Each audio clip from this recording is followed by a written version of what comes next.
పిఠాపురంలో జోష్, గ్లాస్కి పెరిగిన స్పీడ్. పిఠాపురంలో జోష్ పెరిగింది. నిన్న పవన్ కళ్యాణ్ గారు 2 పాయింట్లు మాట్లాడారు. ఒకటి, నేను ఇక్కడే నివాసం ఉండబోతున్నాను, ఇల్లు కట్టుకుంటాను. 2, ఇక్కడ ఆసుపత్రి కట్టిస్తాను.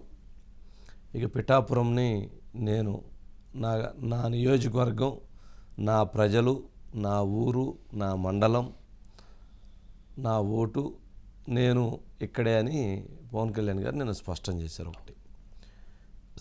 రెండోది, ఈరోజు మాట్లాడుతూ పవన్ కళ్యాణ్ గారు అభిమానుల రూపంలో వైఎస్ఆర్సీపీ పార్టీకి చెందినటువంటి కొంతమంది చిన్న బ్లేడ్లు తీసుకొచ్చి మా వాళ్ళని కోస్తున్నారు, అదేవిధంగా నన్ను కూడా కోసే ప్రయత్నం చేస్తున్నారని ఒక కామెంట్ చేశారు. అంటే కారణం ఏంటంటే, ఇటీవల ఆయన ఫ్యాన్స్ కొంతమందికి అక్కడికి వచ్చినటువంటి వాళ్ళకి గాయాలైనయట.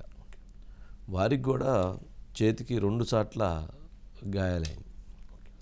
అంటే ఇవన్నీ గమనించినప్పుడు ఆయనకి అసలు ఏం జరుగుతుంది అనేది అర్థం చేసుకుంటే, ఇప్పుడు పవన్ కళ్యాణ్ గారి ఫ్యాన్స్ కానీ లేకపోతే జన సైనికులు కానీ ఎవరు కూడా ఆ పని చెయ్యరు. ఎవరన్నా ఆ పని చేస్తున్నారని తెలిస్తే వాళ్ళని ఉతికి ఆరేసి బయట పెడతారు.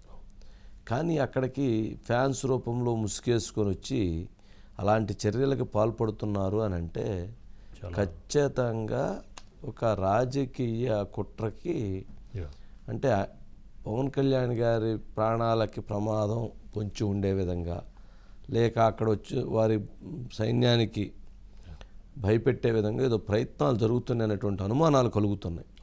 ఒకసారి వారు బయట ఉంది, ప్లే చేయండి. ప్లీజ్. ఎందుకు మనకేంటి కొన్ని ప్రోటోకాల్స్ పాటించకపోతే ఏమైపోద్ది అంటే, చాలామంది కొంతమంది ఈ కిరాయి మూకలు ఏం చేస్తారంటే, ఎక్కువ మంది వచ్చినప్పుడు సన్న బ్లేడ్లు తీసుకొచ్చి కట్ చేస్తూ ఉన్నారు సెక్యూరిటీ వాళ్ళని కూడా, నన్ను కూడా. మన ఇక్కడ కూడా జరిగింది. అందువల్ల ఏంటంటే కొంచెం ఇలాంటి పరిస్థితుల్లో మీకు మన ప్రత్యర్థి పార్టీ పన్నాగాలు తెలుసు కాబట్టి, అందుకని కొంచెం స్ట్రీమ్ లైన్ ఉంటే మనం చేసుకోవడానికి బాగుంటుంది. సో నేను పిఠాపురంలో ఇప్పుడే కాదు, రేపు పొద్దున మీరు భారీ మెజారిటీ ఎమ్మెల్యేగా గెలిపించాను. నేను ఒకటి అనుకున్నా, రోజువారీ కార్యక్రమంలో ప్రతి మండలం, ప్రతి గ్రామంలో కూడా మన ఎవరైతే ఉన్నారో అందరికీ నాకు ఫోటోలు ఇవ్వడానికి నేను సంసిద్ధంగా ఉన్నాను. ఎందుకు మనకేంటి కొన్ని అడగంది అమ్మైనా పెట్టదు అంటారు. ఈరోజు నేను శక్తి పీఠమైన ఆ తల్లినే మీ ద్వారా అడుగుతున్నాను, నన్ను గెలిపించమని కోరుకుంటున్నాను. నా కోసమో కాదు, పోరాటానికి నాకు మరింత బలం చేకూరుస్తుంది. ఒకసారి నేను పని చేయటం చూస్తే మీరు నన్ను ఇంకెప్పటికీ వదలరు, అంత పని చేస్తాను. ఎన్డీఏ అలయన్స్లో తీసుకొచ్చిన తర్వాత చెప్తున్నాను, ఈరోజు నన్ను గెలిపించండి, చేతులెత్తి ఆర్థిస్తున్నాను. లేదు, అడగందే అమ్మైనా పెట్టదంట. నేను ఈ రోజున అడుగుతున్నాను, ఈ 2 సీట్లుతో పాటు మిగతా 19 సీట్లు, ఇంకొక పార్లమెంటు, ఇవి కొట్టి చూపించామంటే అడగంది అమ్మైనా పెట్టదంటారు. ఈరోజు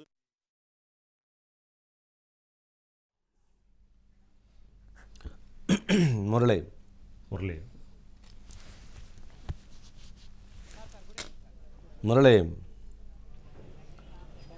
ఏం మురళి, ఏంటి మొత్తానికి ఏంటి ఆ రకమైనటువంటి దాడికి పూనుకుంటున్నారా, ఆ రకమైనటువంటి చర్యలకు పూనుకుంటున్నారా?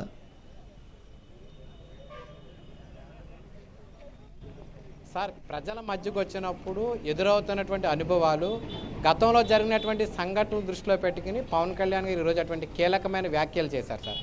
ఎందుకంటే పవన్ కళ్యాణ్ గారికి ఉన్నటువంటి వ్యక్తిగత భద్రతా సిబ్బంది పవన్ కళ్యాణ్ గారి దృష్టికి తీసుకురావడం సార్. గతంలో ఎవరైనా వస్తే మేము పక్కకు గెంటితే ఉండేది, కానీ ఇప్పుడు అలా కాకుండా వాళ్లే మాపై ఎదురుదాడి చేస్తున్నారు, మోచేతులతో పొడుస్తున్నారు, మమ్మల్ని గెంటేసే ప్రయత్నం చేస్తున్నారు. అది పవన్ కళ్యాణ్ గారి అభిమానులు కానీ జనసేన పార్టీ నాయకులు కానీ అట్లా చెయ్యరు. సహజంగా కూడా వాళ్ళ ఫోటో దిగడానికి అత్యుత్సాహపడతారు, కానీ మా మీద దాడి చేయడం కానీ మమ్మల్ని గెంటే ప్రయత్నం కానీ చెయ్యరు అనే విషయాన్ని పవన్ కళ్యాణ్ గారి దృష్టికి తీసుకొచ్చినప్పుడు ఈ రోజు కూడా చాలామంది పిఠాపురం నియోజకవర్గానికి సంబంధించి అనేక మంది పవన్ కళ్యాణ్ గారి సమక్షంలో జనసేన పార్టీలో చేరిన సందర్భంగా ఆయన వ్యాఖ్యలు చేశారు. మీ అందరూ కూడా నాతో ఫోటోలు దిగాలని సంతోషపడుతున్నారు, ఎగబడుతున్నారు, అంతా కరెక్టే.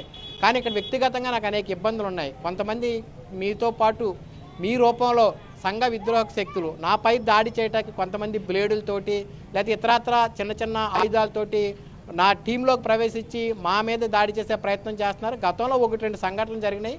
ఇటీవల కాలంలో పిఠాపురంలో జరిగినటువంటి ఘటనలో కూడా నా సిబ్బందిపై కూడా అంటే పరోక్షంగా దాడి చేశారు, చేతులతో గెంటడం కానీ లేకపోతే వాళ్ళు గెంటేసి పడేసే ప్రయత్నం కానీ చేస్తూ ఉన్నారు. అంటే సిబ్బందిని పడేస్తే కనుక తర్వాత టార్గెట్ నేనే అవుతాను ఒక భావంతో ఆయన మాట్లాడారండి. అయితే గతంలో వైఎస్ఆర్ కాంగ్రెస్ పార్టీ చేసినటువంటి కొన్ని అంశాలను ఉదాహరిస్తూ మన ప్రత్యర్థి పార్టీ ఏదైతే ఉందో ప్రత్యర్థి పార్టీ ఎలాంటి చర్యలకు పూనుకుంటుందో వాళ్ళు ఎలా ముందుకు వెళ్తారో మీ అందరికీ తెలుసు కనుక ప్రతి ఒక్కరికి కూడా సమయం చూసి ప్రతి ఒక్కరితో నేను ఫోటో దిగుతాను, మీ అందరికీ నేను ఫోటోలు ఇస్తాను. ఎవరూ తోసుకు రావద్దు, ఫోటోల కోసం ఎగబడొద్దు. ఖచ్చితంగా కూడా పిఠాపురం వాసులను నెగ్గించిన తర్వాత ఇక్కడ ఉంటాను, ప్రతి మండలంలోనూ ప్రతి ఊరు కూడా నేను వస్తానని వారందరికీ కూడా కొంత అంటే జనసేన పార్టీ శ్రేణులకు కానీ పవన్ కళ్యాణ్ అభిమానులకు కానీ జరుగుతున్నటువంటి పరిణామాలు వివరించే ప్రయత్నం చేశారు సార్. దీని ద్వారా పవన్ కళ్యాణ్ టీంలోకి ఎవరైనా కొత్త వ్యక్తులు వస్తే అక్కడ ఉన్నటువంటి అభిమానులు అదేవిధంగా కూడా శ్రేణులు కూడా అప్రమత్తమయ్యే అవకాశం ఉంటుంది సార్. మొత్తం మీద ఈరోజు పవన్ కళ్యాణ్ చేసిన వ్యాఖ్యలు కొంత సంచలనంగానే మారినాయని చెప్పొచ్చు సార్.